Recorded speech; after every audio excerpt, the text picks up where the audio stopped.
सिग्ने.com YouTube च्यानलमा तपाईहरुलाई स्वागत छ। यदि तपाईहरु युट्युब च्यानलमा पहिलोचोटि हुनुहुन्छ भने युट्युब च्यानललाई सब्स्क्राइब गर्नुहोस् अनि साइडमा रहेको बेल बटनलाई क्लिक गरिदिनुहोस्। आज हामी हेर्दै छौं बसाइसराई। समयको आधारमा बसाइसराई भनेर यहाँनिर पहिलो नम्बरमा रहेको छ। जसमध्येमा समयको आधारमा बसाइसराईमा पनि विशेष गरेर 3 प्रकारका बसाइसराईहरू हामीले देख्न सक्छौं। क मा स्थानीय बसाइसराई, ख मा स्थायी बसाइसराई, ख मा अस्थायी बसाइसराई र ग मा चाहिँ आवधिक बसाइसराई भनेर हामीले यहाँनिर हेर्न सक्छौं। अब स्थानीय बसाइसराई कस्तोलाई भन्ने, स्थायी बसाइसराई कस्तोलाई भन्ने विषयमा हामीले यहाँनिर हेर्न सक्छौं। कुनै एक ठाउँबाट अर्को ठाउँमा सदाको लागि बसोबास गरिन्छ भने त्यो स्थायी बसाइसराई हो। मानौ कुनै मान्छे एक ठाउँमा बसिरहेको थियो र त्यो मान्छे चाहिँ आफू बसेको ठाउँ सधैँभरिको लागि छोडेर, आफ्नो जिन्दगीभरिको लागि छोडेर चाहिँ ऊ अन्तै गएर बसोबास गर्छ भने त्यो स्थायी बसाइसराई हो। यस प्रकारको बसाइसराई कम्तीमा 10 वर्षको हुनुपर्छ। कम्तीमा 10 वर्षभन्दा बढी बसेको हुनुपर्छ। त्यो ठाउँ छोडेर जुन नयाँ ठाउँमा जान्छ त्यो ठाउँमा 10 वर्ष जति 10 वर्ष कम्तीमा बसोबास गर्छ भने त्यो स्थायी बसाइसराई भनेर बुझिन्छ। यसमा आफ्नो सम्पत्ति स्थान छोडेर अन्यन्त्रै गएर बसोबास गरिन्छ। यो कुनै जिल्ला, स्थान, देश छोडेर अर्को जिल्ला, देश अथवा चाहिँ प्रदेशमा गएर बसोबास गरिन्छ। यसमा चाहिँ आफ्नो जिल्ला, आफ्नो वडा, आफ्नो स्थान छोडेर यसमा बसाइसराई गएर बसिन्छ। यो आन्तरिक तथा बाह्य, यो देशभित्र पनि हुन सक्छ, देश बाहिर पनि यो चाहिँ हुन सक्छ। अर्को रहेको छ अस्थायी बसाइसराई। साधारणतया कुनै पनि मानिस 5 देखि 10 वर्षका लागि आफ्नो स्थान छोडेर अन्यत्र बसोबास गर्छ र फेरि त्यही केही समयपछि त्यही ठाउँमा फर्केर आउँछ र त्यही बसोबास गर्छ भने जसलाई चाहिँ हामीले स्थायी बसाइसराई भनिन्छ। केही समयको लागि 5-10 वर्षको लागि मात्रै ऊ चाहिँ आफ्नो ठाउँ छोडेर अन्त गएर बसोबास गर्छ, पछि चाहिँ फेरि ऊ आफ्नै वासस्थानमा फर्किन्छ भने जसलाई चाहिँ हामीले अस्थायी बसाइसराई भनेर हामीले बुझ्न सक्छौं। अब ग मा रहेको छ आवधिक बसाइसराई। आवधिक बसाइसराई भनेको कुनै पनि मानिस आफ्नो गाउँ वा स्थान छोडेर लगभग 6 महिना जति अन्यत्र गई बसोबास गर्दछ भने त्यसलाई मौसमी वा आवधिक बसाइसराई भनिन्छ। भनेको जस्तै हिमाली भेगका मानिसहरू चाहिँ व्यापार व्यवसायको लागि भनौं अथवा जाडो छल्नको लागि, जस्तो नेपालको कन्टेक्स्टमा हेर्ने हो भने मनाङ मुस्ताङतिरका मान्छेहरू चाहिँ जब जाडो समय हुन्छ उनीहरू चाहिँ व्यापारिक प्रयोजन साथसाथमा उनीहरू चाहिँ जाडो छल्नको लागि चाहिँ आफ्नो ठाउँ छोडेर विभिन्न पोखरा, काठमाडौँ त्यस्ता क्षेत्रहरूमा गएर चाहिँ उनीहरूले बसोबास गर्ने काम गर्छन्।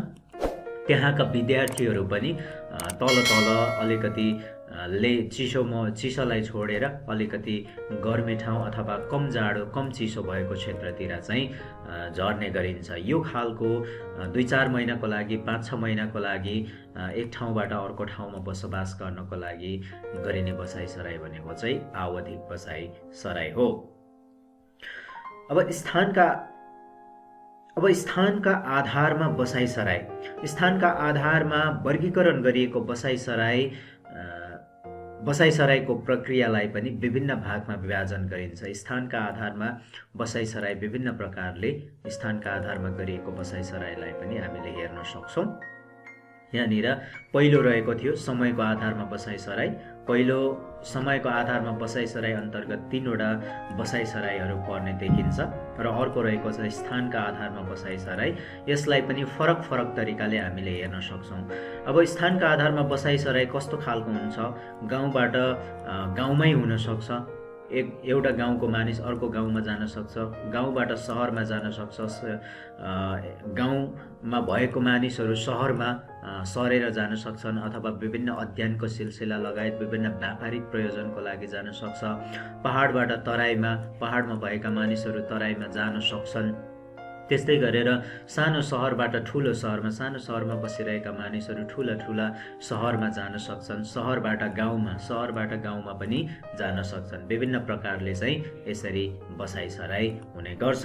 र तेस्रो रहेको छ अन्तर्राष्ट्रिय बसाइसराई। कुनै पनि एक देशबाट अर्को देशमा स्थानान्तरण गर्ने प्रक्रियालाई अन्तर्राष्ट्रिय बसाइसराई भनिन्छ।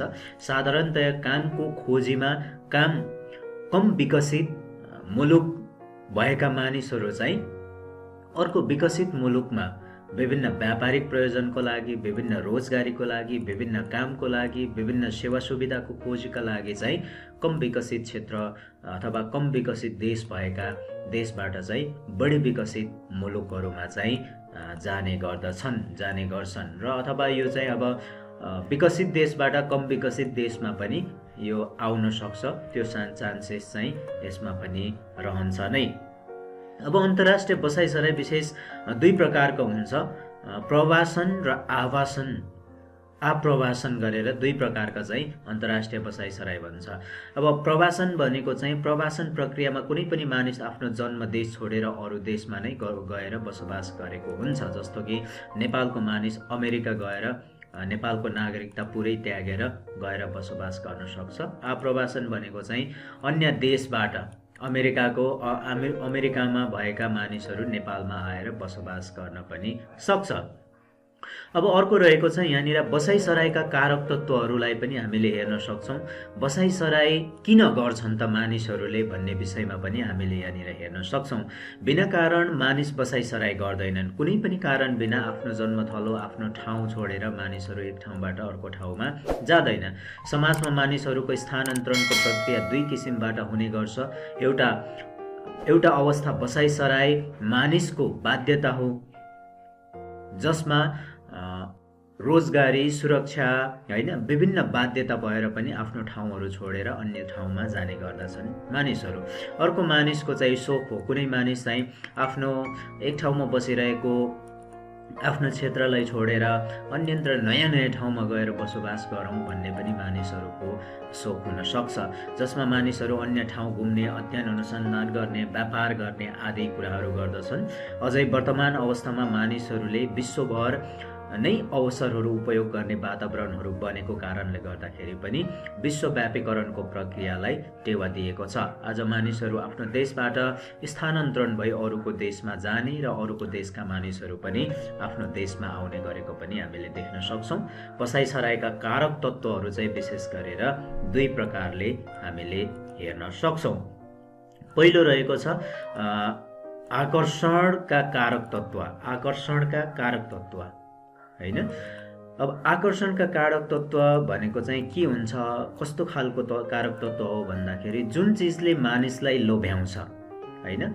मानिसहरू देखासेखी गर्ने स्वभावको पनि हामी मानिसहरू हुन्छौँ। अरूको देखेर, अरूको क्षेत्रको विकास भएको देखेर हैन, त्यसलाई देखेर पनि हामी आकर्षण हुने गर्छौँ। जसको कारक तत्त्वमध्ये शिक्षा, स्वास्थ्य, रोजगारी सुविधा आदि पर्छ। शिक्षा नपाउनुको कारणले हैन, अरूको देश विकसित क्षेत्रको जस्तै हाम्रो पनि शिक्षित होस् अथवा त्यहीँको जस्तो शिक्षा पाउन सकौँ, स्वास्थ्य रोजगारी त्यसरी नै पाउन सकौँ भन्ने पनि हुन सक्छ। बाटो, बिजुली, खानेपानी आदिको सुविधाको कमीको कारणले गर्दा, शान्ति सुरक्षाको भरपर्दो अवस्था नभएको कारणले गर्दाखेरि पनि मानिसहरू बसाइसराई गर्छन्। त्यसमा आकर्षण भएर मानिसहरू सर्ने गर्छन्। स्वास्थ्य, सरसफाइ, हरियाली वातावरणको कारणले, त्यस्तै समथर भूभाग नहुनुको कारणले गर्दाखेरि पनि त्यस्तो हुन सक्छ। बजारको उपलब्धता, आर्थिक उन्नतिका लागि चाहिँ विभिन्न व्यापारिक प्रयोजन विकसित नहुनुको कारणले भविष्य निर्माणका लागि धेरै मानिसहरू चाहिँ आफ्नो सुन्दर भविष्यको लागि एक ठाउँबाट अर्को ठाउँमा जाने गर्छन्। मनोरञ्जनका साधनहरूको पर्याप्तता नहुनु, त्यस्तै गरेर शान्त राजनीतिक वातावरण हैन, मिल्दो समाज, सांस्कृतिक आफन्त रहेको स्थान खोज्दै पनि मानिसहरू जाने गर्छन्। कम जनसङ्ख्याको स्थिति आदि यी कारणहरू चाहिँ मानिसहरू बसाइसराईका आकर्षक अथवा आकर्षणका कारक तत्त्वहरू, बसाइसर्नुका आकर्षण कारक तत्त्वहरू चाहिँ यी कुराहरू पर्छ। अर्को रहेको छ विकर्षणका तत्त्वहरू। मानिसहरू किन त्यसबाट चाहिँ विकर्षण हुन्छ भन्ने कुरा पनि हामीले हेर्न सक्छौँ। जसरी कुनै पनि कुराले मानिसलाई त्यो ठाउँमा आउन आकर्षण गर्छ भने मानिसहरूको न्यूनतम आवश्यकता प्राप्त नहुँदा त्यो ठाउँ छोडेर अन्यत्र जानुपर्ने बाध्यता पनि हुन सक्छ। आफू रहेको स्थानमा शान्ति सुरक्षाको अभाव हुनुको कारणले गर्दाखेरि पनि मानिसहरू त्यो ठाउँ छोडेर जान सक्छन्। शिक्षा, स्वास्थ्य अभाव हुनु हैन, समतल उब्जाउशील भूमि, बजारको अभाव, खाद्यान्न अभाव, आफू मिल्दो समाज र संस्कृति नरहनु, सामाजिक विभेद, दमन रहनु, बिजुली, बाटो, सिँचाइ, खानेपानी आदिको असुविधाको कारणले गर्दाखेरि मानिसहरू दिक्क भएर अन्यत्र सुविधा भएको ठाउँमा जान्छन्। मनोरञ्जनको साधनहरूको अभाव, विकृति विकास का आधारहरू नहुनु, जनसङ्ख्या अधिक बिक्री हैन, त्यस्तै गरेर अभाव आदिका कारणले गर्दाखेरि पनि मानिसहरू चाहिँ आफ्नो ठाउँ छोडेर त्यहाँबाट जान सक्छन्। यहाँमाथि आकर्षणका कुराहरू, यो चिजहरू देखेर पनि मानिसहरू बसाइ सरेर आउँछन् भने मानिसहरू विकर्षणका कारक तत्त्वहरूमा चाहिँ यही चिजहरू नपाउनुको कारणले आफ्नो ठाउँ छोडेर मानिसहरू जाने गर्छन्। Thank you so much. YouTube च्यानलमा नयाँ हुनुहुन्छ सब्सक्राइब गर्नुहोस्, साइडमा रहेको बेल बटनलाई क्लिक गर्नुहोस्। अन्य थुप्रै विभिन्न शिक्षासँग सम्बन्धित भिडियोहरू तपाईँहरूको लागि आगामी दिनमा आउने नै छ। Thank you so much.